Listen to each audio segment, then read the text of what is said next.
Hello everyone, কেমন আছো তোমরা সবাই? আশা করি তোমরা সবাই ভালো আছো। আমাদের তো পুজো, আজকে তো পুজো প্রায় শেষই। ওটাই মানে আমাদের একটা ইমোশনালি জিনিস জড়িয়ে থাকে। তো পুজো শেষ হয়ে গেলে মানে একটা যেটা হয় আর কি, এই তো এখন আমি জাস্ট বাড়ি এসছি। এখন ঠাকুর মানে এরপরে বার করা হবে, তো জাস্ট এলাম, ওকে একটুখানি খাইয়ে দেবো, তারপরে আবার যেতে হবে, ভাসানে যেতে হবে। জানিও আমাকে সবাদের পুজো কেমন কাটলো, আর সবাই ভালো থেকো। আমি অনেক অল্প মানে শর্টস বানিয়েছি, অত বেশি আমার ব্লগিং করা তো হয়ই নি, কেন কি ছোট বাচ্চাকে ম্যানেজ দিয়ে তারপরে এখানে সোসাইটির পুজো যাওয়া, সবকিছু করা, তারপরে আবার আসা, বাচ্চাকে ম্যানেজ করা। কিন্তু হ্যাঁ, শর্টস ডেফিনেটলি আমি বানিয়েছি, মানে ওই আর কি ছোট ছোট শর্টস, যেটা তোমরা দেখতে পারবে। এই হলো আজকে আমার লুক, দশমীর লুক।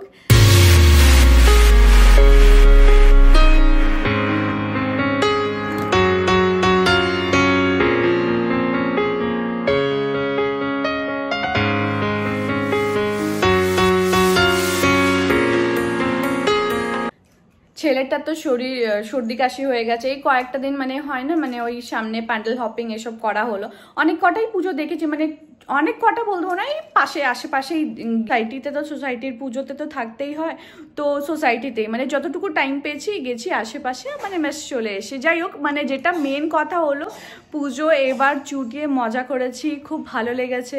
আমি ছোট বাচ্চা নিয়ে ম্যানেজ দিতে পারবো, তো সব কিছু ভালোভাবে করে নিয়ে কেটে গেছে, মানে এটা খুব ভালো জিনিস। আজকেও মানে একটা সম্মেলন, মানে বিজয়া দশমীর পরে, ঠাকুর বিসর্জনের পরে আমাদের বিকেলে ওই খাওয়া দাওয়া হয় সবাদের একসাথে, সেটা বিকেলবেলাতে হবে।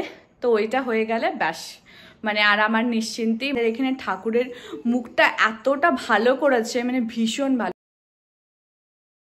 দেখা হচ্ছে তোমাদের সাথে নেক্সট ব্লগে। Till then stay happy, stay happily with your loved ones. Thanks for watching me out and bye for now.